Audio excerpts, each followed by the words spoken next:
This is in short with Mtumabaso. Yeah, kade ngifunda ama-comments ama-clipping wenzileyo. Apparently 98%, maybe 99% izidomu, abantu abangafeyila bebuza imibuzo. Ngibuze imibuzo la embalwa, mhlawumbe u-4.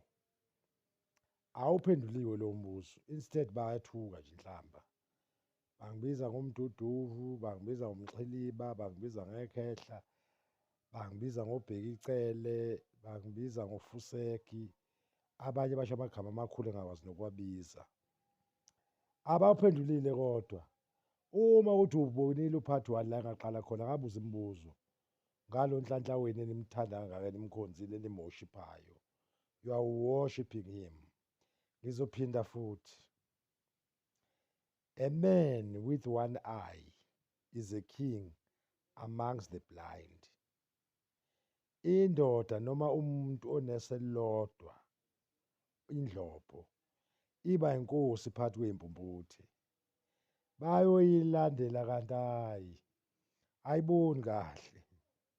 Ngishiye weni on the side la isothi ngaboni khona. Izikhalakathele njengoba isolilodwa. Ley'phuphu kwezizimpumputhe ikhalakathele zonke.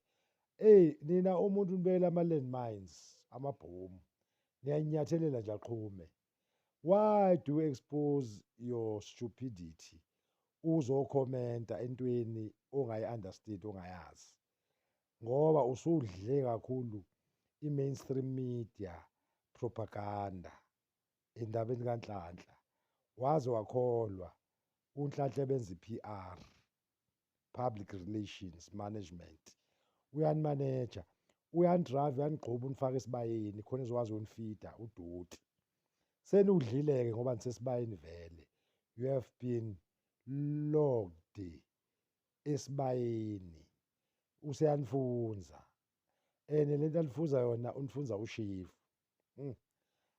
Ake nginitshele nje imibuzo ngimkhumbuze. Ngabuza nami ngathi mina, uNhlanhla wabulala abantu ngathi zintuthane. Umbuzo oqala ngawubuza ngathi, is he above the law yini yena? Ngaqala ngokubuza ukuthi yena umsulwa yini? Nange sezenza uMesaya. Phendulani lo mbuzo. 2, ngabuza ngathi, is he above the law? Is he above reproach? Yena umthetho wase-South Africa usa-apply yini kuye? Ngabuza omunye umbuzo ngathi uNhlanhla is he still aligned with the code of ethics of the police? Ngabuza nje lokho. Ngabuza ngathi uNhlanhla, does he have a license to kill? Une-license yini? Wayithola kubani? Ngase ngibuza wesi-5 umbuzo uthi, uNhlanhla usawulandelani umthethomgomo lo kuthiwa i-constitution ye-South Africa enikeza umuntu a human right and a constitutional right to live and to be protected? Akayiphendule imibuzo 5. Umsebenzi wamaphoyisa khona ukubulala. It's to provide law and order. Law and order, not to kill.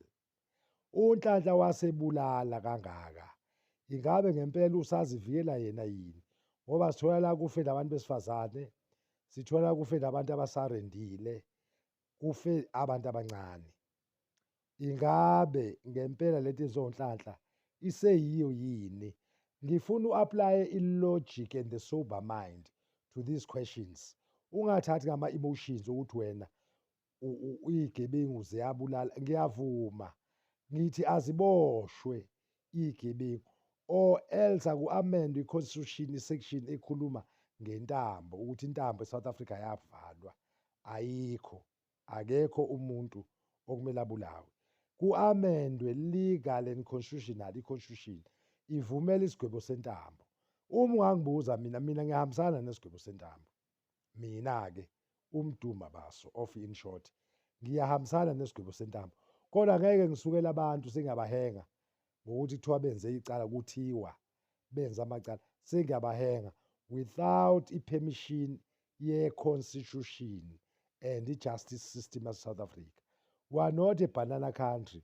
Awuthi uthathe ngama-emotions uthi wena because ushaya sibhamu, wena useqhulwini ukhomishina, uzovela uthathe umthetho ubeke ezandleni zakho, uviolate i-constitution lelo ufake ngabe uyayi-protector. UNhlanhla as a police officer and as a commissioner is supposed to be the custodian of the constitution. I-constitution that forbids him from shooting at random. Akazi noma niyangizwa yini. I'm trying to talk sense, ngicathulise ngoba ngiyabona ukuthi la ley'ngane lezi ey'ncane zi-deformed, zinokukhubazeka, kumele ngiy'bekezelele ngempela. Ngiyibuze imibuzo yawu-5. UNhlanhla u-above reproach, is he above the law? UNhlanhla una i-license to kill yini? Does he have i-license to kill? Uma enayo uyinikwe ubani? 3. UNhlanhla is he exempt yini from the code of ethics of the constitution of the police, code of ethics of the police? Ngabuza ukuthi uNhlanhla kanti yena akagayidwa yini i-constitution? Imibuzo leyo. Ngiyaphinda futhi, umsebenzi wamaphoyisa at a layman's language, uma ngibuya phansi kule level labantu abaphendulayo, is to provide i-law and order, arrest isigebengu, then hand it over to i-justice system for i-process elegally ye-prosecution, ukuthi ithathe indawo yakho, uthole ungenacala uzikhulumele. Angithi uyakizwa? Uthola cha unecala bese unikezwa i-sanction based on your transgression. Khona-ke abasalayo-ke lapho. Isigwebo phela asibe semthethweni silingane nesenzo sakho.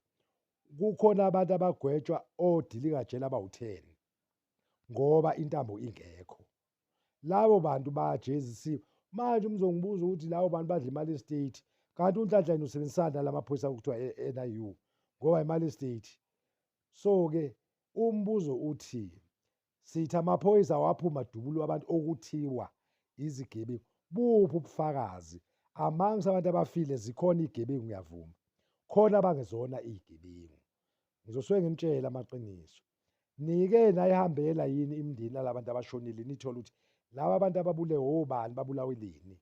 Niyothola ukumangala ukuthi kusele iy'ntandane, kusele ogogo bazothathani bahlanganise nani kwamingcwabo. Ngenxa yalo Nhlanhla wenu enimthwele ngeqoma, nishayela umuntu izandla ebenza ubugebengu. Le nto enziwa uNhlanhla ayikho emthethweni, ngiyanitshela-ke njengamanje. Uviolate i-code of ethics of the police system yase-South Africa, SAPS. Yebo, sengishilo vele. UNhlanhla icala lelalenzayo. Akekho umuntu okuthiwa igebengu zingapha hambani noyidubula. Cha, hambani noyibopha. Uma-ke zidubula, you can shoot back in protection of yourself, in self-defense. Hhayi ukuthola ngisho iy'ngane ey'ncane, ngisho amantombazane uyaqhofuza ngenhlamvu, nimshayela izandla. Yinina lo enimhlohlayo uNhlanhla. UNhlanhla needs to be reprimanded. Fethu akhuzeke. Ngoba nginitshelile namanje sanitshela, lo nyaka lo uzophela eseguqe ngamadolo. He's trying everything to protect himself. Ngabe ndlalela i-content, ngibele ukubuka mina ukuthi ngifana noBhekicele, ukuthi ngumduduvu wekhehla, ukuthi ngimnyama, ukuthi ngivela ngaphandle, ukuthi ngiyagula, ukuthi anginazi nje ukuthi imsangano le. Uyazi abantu abasilela benzani? Abakhulumi, bafaka nje lento kuthiwa ama-heart. Bathikha ama-heart, usho ukuthi bayithanda lento. Awubala ama-heart, agesi ama-comment. Ama-hearts maningi. Abantu abasileke laba bafaka ama-heart ngoba bayabona ukuthi they cannot stoop so low ukuthi bazo-agrisha nani, ngigcine niphikisana nodwa. Bathule nje banibuka. Nifana nezinja noma inja ethi yajabula iphakamisa umsilanti kuvela izinqa, sesibone enye into thina. Ngiyanitshela nje for free yonke into engitshela yona. Lalela i-content, ngamanye amazwi dlala inyama, ukhohlwe